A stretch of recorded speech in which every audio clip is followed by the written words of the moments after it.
inclus dans le calendrier musulman. Son nom est issu d'une racine sémantique signifiant chaleur de l'été. D'une durée de 29 ou 30 jours, il est un mois sacré de l'islam.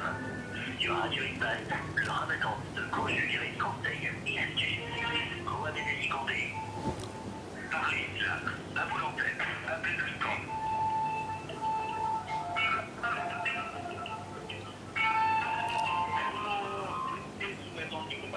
Médias, Radio Espace, désolé, merci de votre fidélité. Notre invité du jour, le chef Mahmoud du Mali, qui développe bien sûr la thématique suivante pour nous, l'islam et la laïcité. Mais bien avant, nous avons Dr Diallo qui est avec nous et qui a bien annoncé d'ailleurs cette thématique et avec laquelle nous sommes en train de collaborer. Je rappelle que l'imam Diko, il est avec nous, il est en ligne juste le temps de clôturer. Nous allons donc prendre docteur, donc je reviens vers vous pour passer à ce temps là-dessus. Alors j'étais en train de dire que vous avez énuméré des points. Premièrement, justement, en fait, vous avez énuméré des points que nous retrouvons justement dans la laïcité. Est-ce que quelle peut être alors la différence entre l'islam et la laïcité? Il y a une large différence aussi pour vous signaler que j'aimerais résumer en deux points. Un point dans la définition, dans le sens même de la laïcité, l'autre point dans la pratique de la laïcité que nous constatons dans les différentes sociétés. Ou si vous voulez, la mauvaise pratique de la laïcité chez certains, c'est-à-dire chez certains.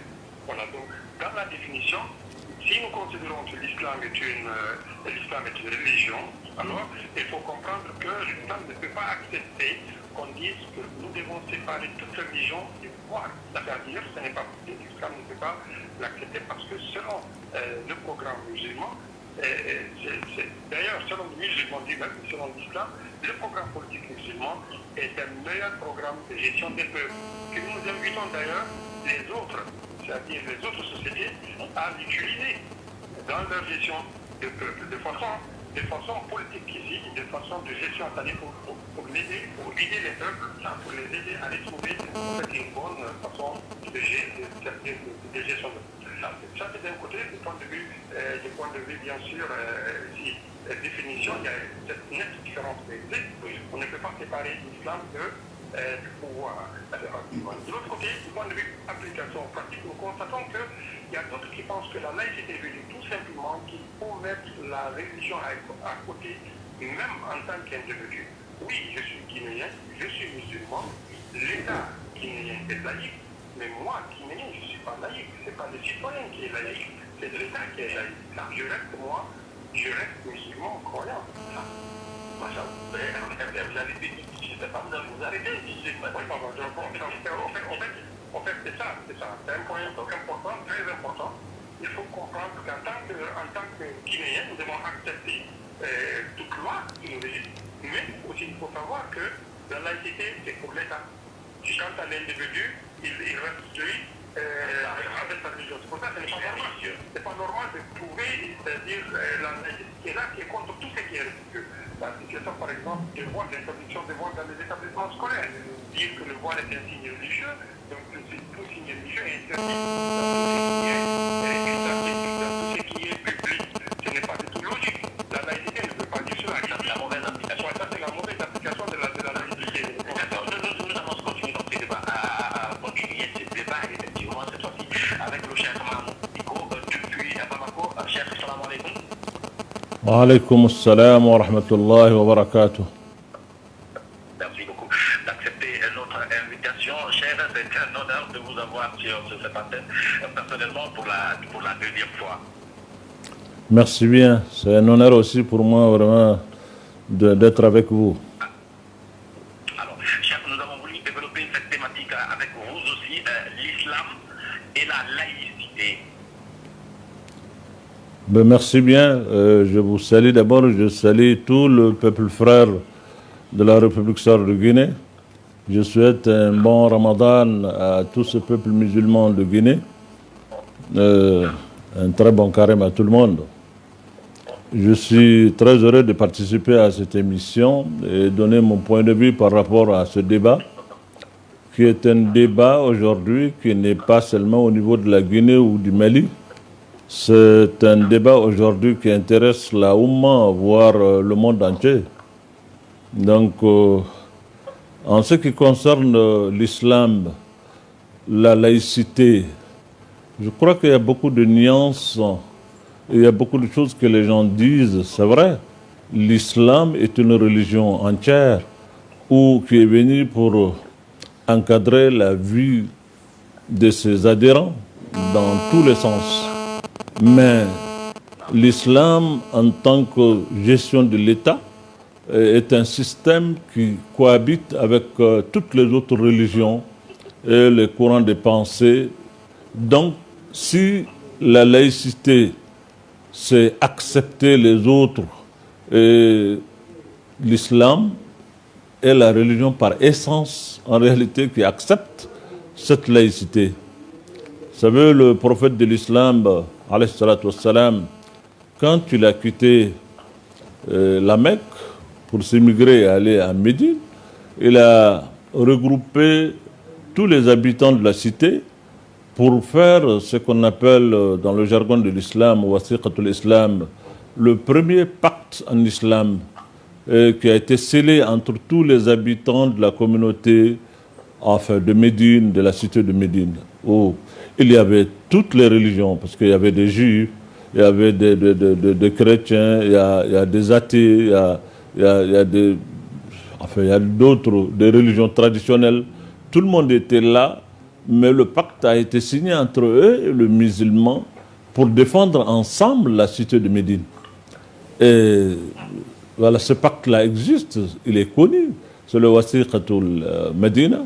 Donc, ce pacte-là, si ça démontre quelque chose, c'est d'abord la largesse et l'intelligence et la capacité de l'islam de cohabiter avec d'autres religions qui n'est pas la même religion, mais partager un espace, partager une cité.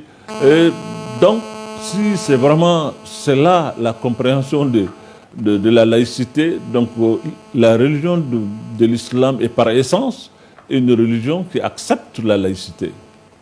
Et ça, c'est des choses que je voudrais quand même partager avec les autres. J'ai écouté avec beaucoup d'intérêt notre frère de la République populaire de Guinée, tout de suite, qui parlait de la laïcité. C'est vrai, la laïcité en tant que... Il n'y a pas de laïcité en tant que système. La laïcité, ça veut dire tout simplement, dans mon entendement, que c'est le premier d'ailleurs qui a montré le signal, c'est le prophète de l'islam. C'est-à-dire accepter de gérer une cité diverse avec toutes les opinions, tous les courants de pensée, pour dire que bon, voilà, nous sommes tous là, mais pour la gestion de la cité, on se met ensemble pour défendre notre cité. Acceptons certaines règles qui nous est communes. Alors ça, je crois que c'est comme ça que nous comprenons la laïcité. La laïcité, en réalité, ça n'a rien à voir avec votre foi interne. Et que, parce que nous sommes dans un pays où on se dit laïque, que ce n'est pas l'État qui gère l'endroit, donc on ne permet pas à quelqu'un d'être vu comme musulman, de paraître comme musulman. Et on qualifie l'espace dans lequel on veut ça d'espace public. L'espace cesse d'être public quand je ne peux pas être ce que je suis dans cet espace. Je crois que l'espace public, c'est l'espace qui me permet, moi, qui est musulman, d'être vu comme musulman, celui qui est autre chose, d'être vu comme ce qu'il est. Mais chacun de nous est libre d'évacuer dans ses affaires. Mais à partir du moment où on interdit même à des jeunes gens de rentrer dans des salles de classe avec des signes distinctifs de leur religion pour dire que, bon, s'ils le font, c'est contre la laïcité. Moi, je ne sais pas de quelle laïcité vraiment l'on veut parler. Si les gens, c'est un débat pour moi qui n'est pas un débat sincère.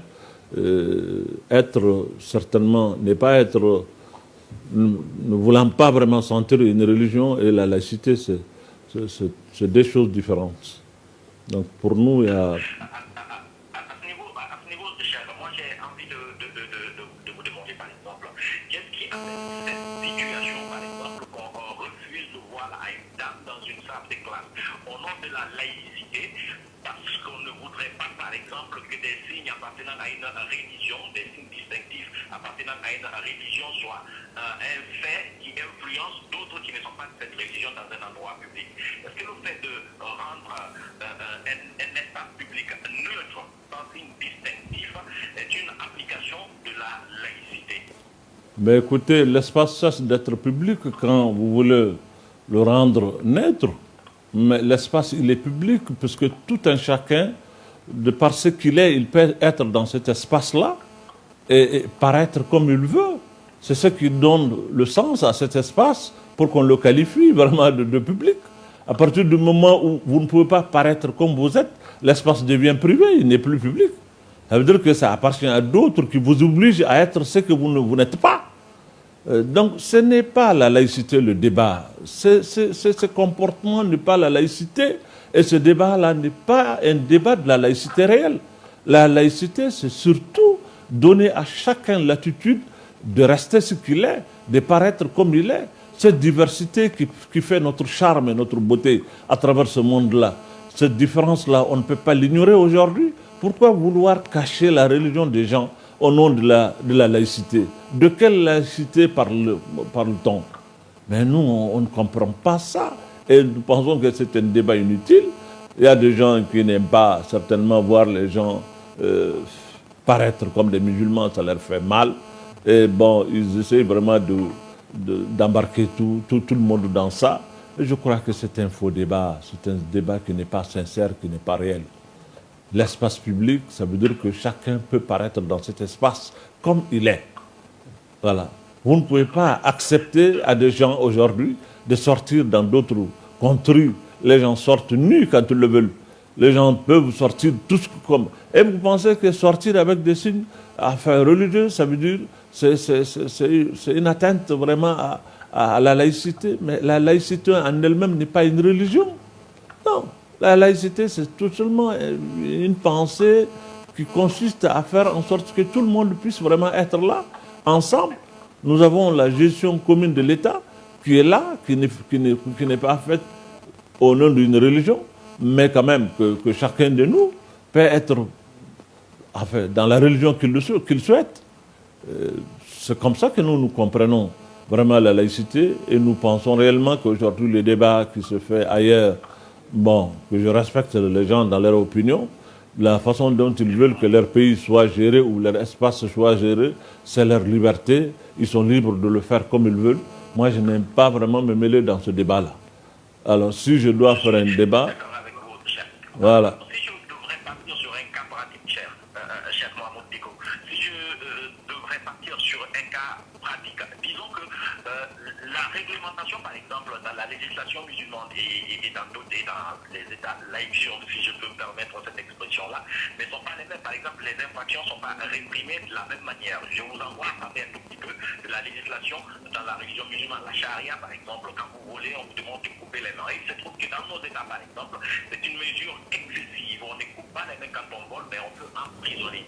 Pour un musulman, dans un État comme le Mali, dans un État comme la Guinée, entre ces deux législations, laquelle la personne, le musulman, a la responsabilité de se soumettre? Vous savez, vous vous soumettez à la réglementation qui est en vigueur. Aujourd'hui, ce n'est pas la réglementation musulmane qui est en vigueur dans nos pays. Vous savez, il y a une différence entre ce qu'on appelle l'islam en tant que tel et la charia qui fait partie de la religion, mais qui n'est pas l'essence de l'islam. Vous savez, ils ont posé une question au prophète de l'islam, alayhi salatu wassalam, pour lui poser la question, qu'est-ce que c'est l'islam? Il a répondu, il a donné une réponse qui est claire. الإسلام أن تشهد أن لا إله إلا الله وأن محمد رسول الله وتقيم الصلاة وتؤتي الزكاة وتصوم رمضان وتحج البيت. Point.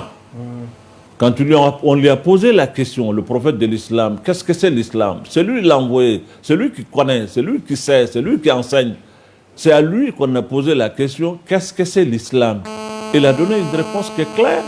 Il dit l'islam, c'est 5 choses qui constituent aujourd'hui les 5 piliers de l'islam. C'est ça l'islam. L'islam, c'est attester d'abord qu'il n'y a pas de divinité qu'Allah, que le prophète Mohammed est un envoyé de Dieu, c'est le premier pilier. Ensuite, faire la prière, donner l'aumône, faire le jeûne et aller en pèlerinage. C'est les 5 piliers de l'islam. C'est ce que le prophète a donné comme réponse quand on lui a posé la question « Qu'est-ce que c'est l'islam ?» Il dit « L'islam » et il a donné le 5. Et ces 5-là qui constituent aujourd'hui les 5 piliers de l'islam. Donc la charia dont vous parlez, vous avez parlé tout de suite d'amputation de main, le prophète l'a trouvé en vigueur. Après, la charia n'est autre chose qu'en réalité un instrument de protection de la société. Nous sommes ensemble, que les gens ne volent pas, que les gens ne s'entretuent pas. Ça, c'est un modèle qui permet aux gens de rester et que chacun vraiment puisse respecter l'autre. C'est dissuasif. C'est des lois qui sont dissuasives. Ce ne sont pas des choses vraiment qui sont là, qu'il faut appliquer coûte que coûte, parce qu'on les fait. C'est des choses aussi qu'on applique exceptionnellement. Et le prophète de l'islam, quand il est venu, les gens dont les mains ont été amputées et connues, on peut le citer sur le doigt de la main. Les gens qui ont été lapidés, c'est quelques cas. Donc, c'est des lois qui sont dissuasives. En réalité, c'est pour permettre à cette société de se respecter, de vivre ensemble. Mais l'islam, quand il y a une situation qui permet à ces délits et ces comportements-là d'être répréhendés sans ce que l'islam a dit, mais que les gens peuvent faire aussi leur islam sans problème, le problème ne se pose pas aujourd'hui en termes de qu'est-ce qu'il faut appliquer, qu'est-ce qu'il ne faut pas appliquer. Nous sommes dans des pays hérités d'un système qui n'est pas le nôtre, mais dans lequel on est obligé de trouver des voies et moyens pour vivre notre religion, vivre notre foi, mais aussi les lois qu'on nous a léguées ici. Si ça permet que les sociétés vraiment aillent sans air entre nous-mêmes et que nous puissions vivre en paix et que chacun peut pratiquer sa foi sans problème. Alors où est le problème dans ça? Il n'y a pas de problème. Il n'y a pas de débat. Imam de la mosquée Salam de Badalabougou, c'est au Mali. Alors je reviens toujours sur la question de la législation pour un musulman, Imam Diko. Est-ce qu'un musulman pourrait accepter dans un État laïque comme les nôtres par exemple, qu'on lui applique une loi qui pourrait être contraire à la réglementation islamique par exemple? Vous savez, les lois qui sont là, généralement quand les lois ils sont faites pourquoi? Les lois sont faites pour les citoyens qui habitent dans un endroit précis. Les lois ne sont pas faites pour être appliquées à des gens qui ne les acceptent pas, qui ne le veulent pas. Pourquoi veut-on vraiment appliquer une loi à un groupe de sociétés qui se réclament de l'islam? On sait que si on leur fait ça, c'est contraire à leur vision des choses, c'est contraire à leur us et coutumes. Pourquoi on veut le faire? Je crois que c'est ça.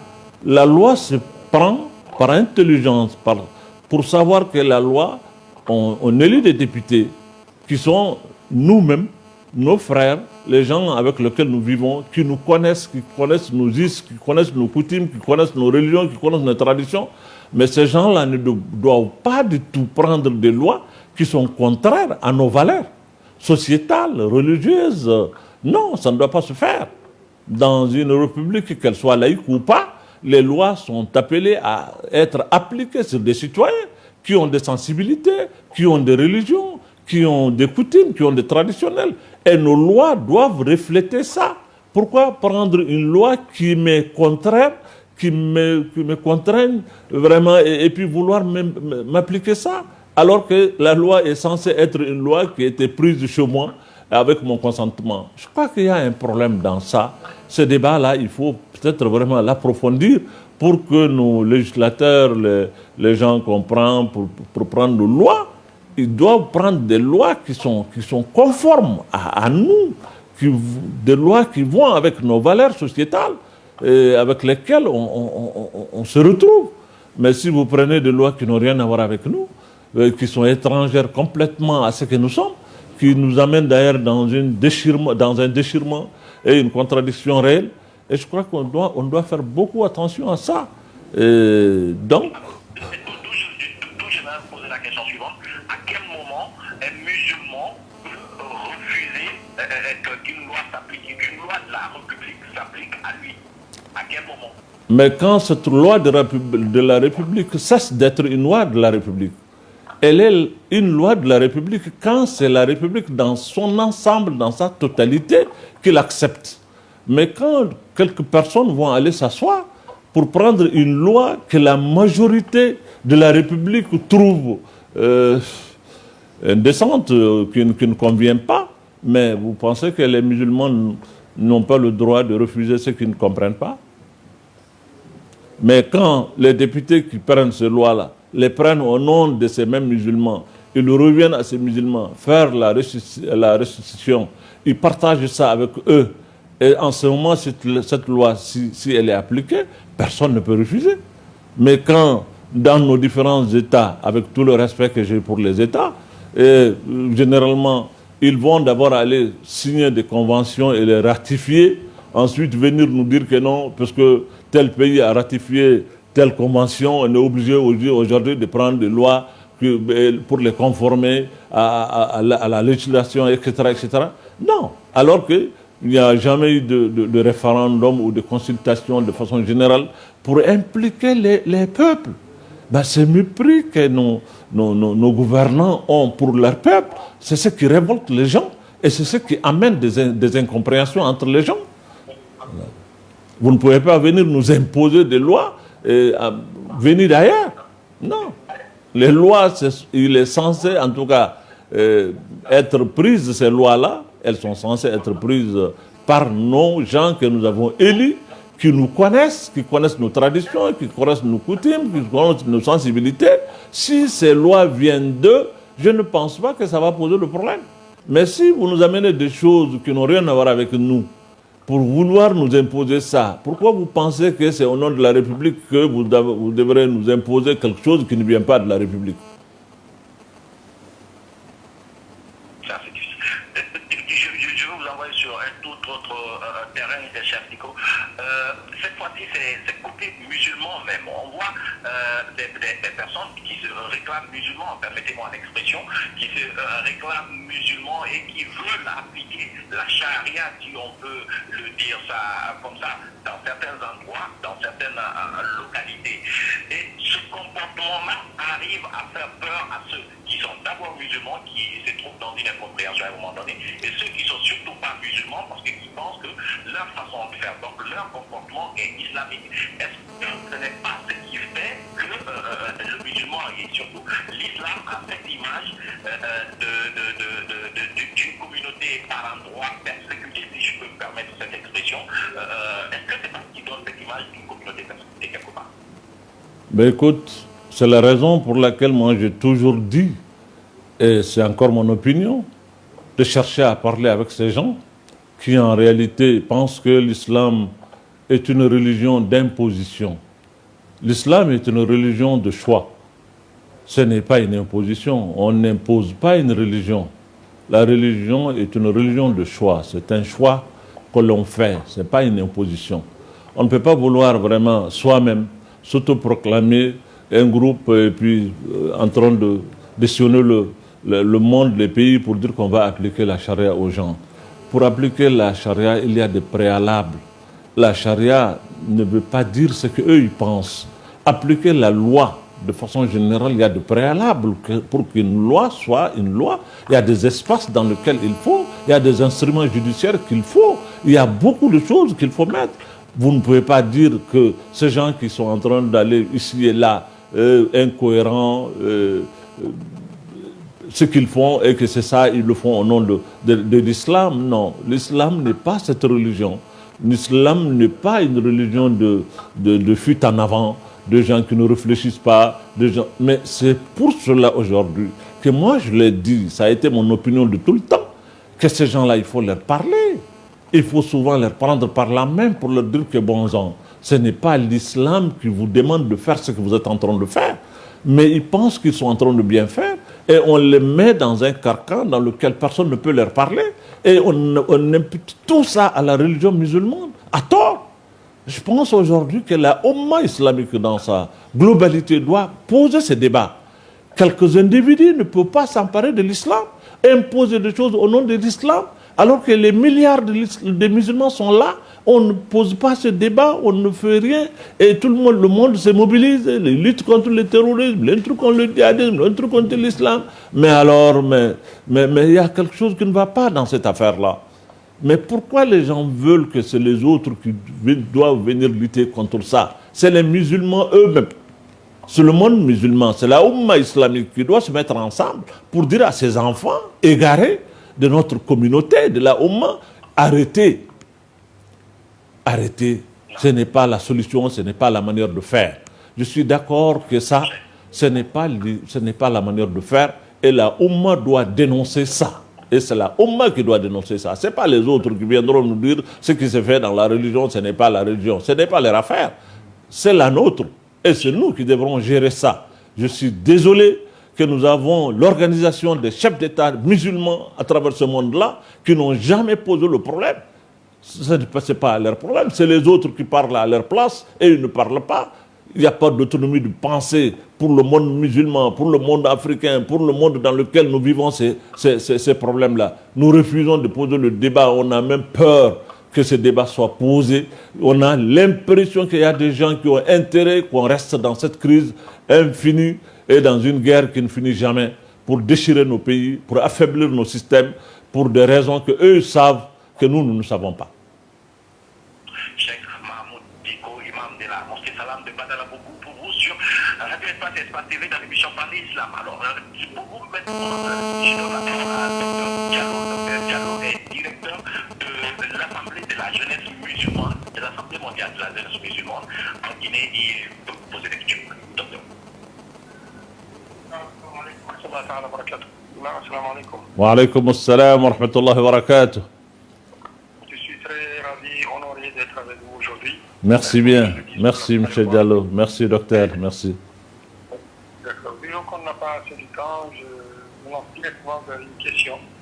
Au fait, qu'en dites-vous de ces personnes? Quoi dire à ces personnes qui pensent qu'en tant qu'imam, on ne peut pas parler de politique? Ben, je ne sais pas quelle définition ces personnes-là font de l'imam. Qu'est-ce que c'est un imam? Il faut leur poser la question. Et qu'est-ce que c'est la politique? Est-ce que c'est la gestion de l'État? C'est la gestion des hommes? Si c'est cela la politique, comment tu peux exclure l'imam? Non. Et puis de quel droit on exclut un individu, un citoyen du débat de sa cité? Je crois que ces gens-là, il faut vraiment qu'on revoie encore leur conception des choses, et leur compréhension de ce que c'est un imam. Vous, docteur, vous êtes représentant de la Ligue mondiale de la jeunesse musulmane, en Nadwa. Je sais.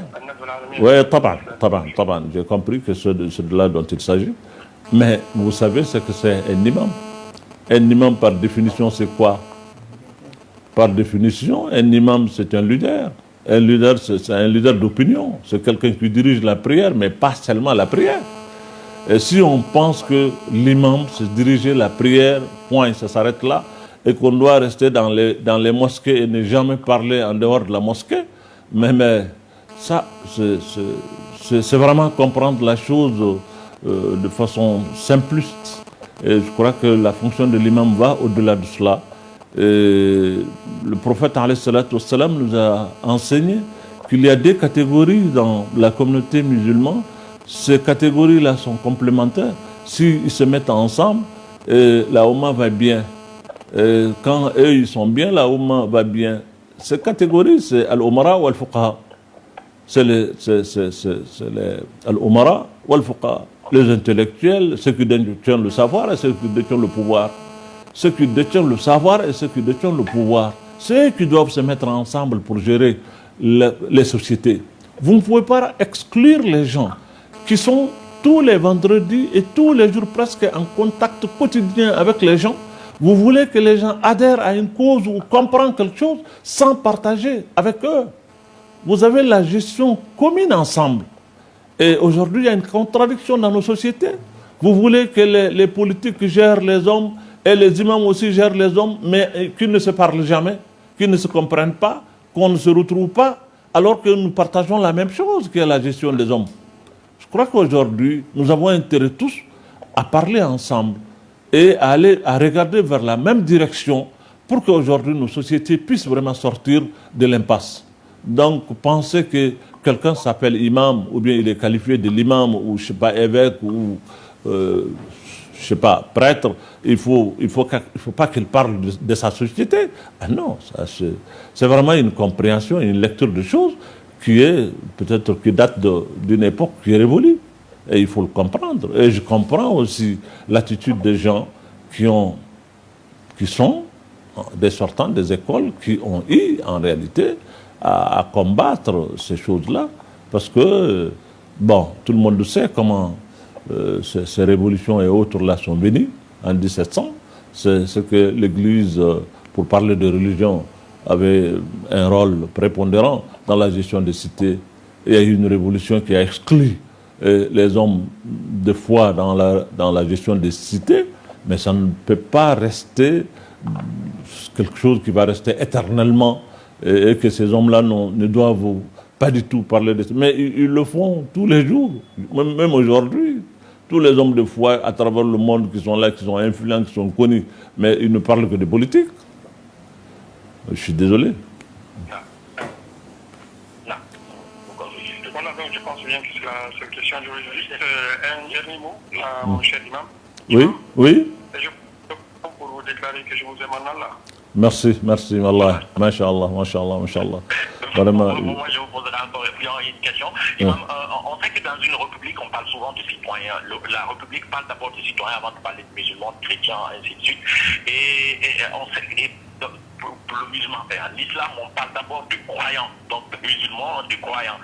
J'ai envie de savoir, dans ce cas, dans un tel contexte, on est citoyen avant d'être croyant ou on est croyant avant d'être citoyen? Bah écoutez, j'ai compris cette question piège que les journalistes s'est imposée. Que les journalistes imposaient, surtout à l'imam. Écoutez, vous savez, on est d'abord serviteur, créature de Dieu, avant d'être quoi que ce soit pour nous. La République, c'est les hommes qui se mettent ensemble pour faire la République. Et ces hommes-là sont des créatures de Dieu, d'abord, avant que la République même ne soit. Ça, c'est notre conception de la chose. Donc, la République, c'est un regroupement que nous avons librement consenti et choisi pour nous dans la gestion de nos cités. C'est ça qui est la République. Bon, c'est la chose que nous partageons ensemble en commun. Et ça, là, c'est des règles qui les mettent. La République en soi-même, c'est pas la République qui nous impose quelque chose, c'est nous qui avons fait la République. D'abord, c'est nous d'abord, ensuite la République. Parce que pour que la République soit, il faut qu'on soit d'abord. Et c'est nous qui mettons les règles qui gèrent cette République. Et on doit mettre des règles vraiment qui sont conformes à notre vision, à notre façon de faire, à notre identité. C'est ça qui donne un sens à une République. Si on met quelque chose pour dire qu'on se retrouve dans ça, et c'est cette chose qui nous gouverne, c'est sous ça qu'on est gouverné, nous acceptons qu'on soit gouverné par ça, et c'est ça qui s'appelle République. Et comme on le dit en latin, ou je ne sais pas en grec, ou je ne sais pas quoi, ils disent que c'est la chose publique, c'est la cité publique, c'est la chose que nous partageons en commun. Alors donc, disent que la République vient avant la citoyenne, alors que c'est les citoyens qui ont créé la République, je ne sais pas. En termes journalistiques, statistiques, qu'est-ce que ça veut dire, je n'en sais rien. Mais pour moi, nous sommes d'abord nous-mêmes créatures, serviteurs de celui qui nous a créés d'abord, avant d'être autre chose. Mais je suis un imam, n'oubliez pas. Et je ne peux pas vous répondre autrement qu'avec les arguments d'un imam. Évidemment. Oui, bien sûr. Imam de la mosquée de Badalabougou, imam. Il ne reste plus qu'à vous remercier. Nous vous disons merci, puis Allah vous en rétribue et tous les mérites. Merci bien, merci à mon frère qui est à vos côtés. Je l'aime bien. Je remercie aussi la télévision Espace, qui est devenue maintenant la télévision Ami. Je remercie tout le peuple guinéen. Je leur souhaite vraiment un très bon carême. Et Inch'Allah, on dira. Merci bien. Salam alaikum, imam. Wa alaykum assalam wa rahmatullahi wa barakatuh. Voilà, merci.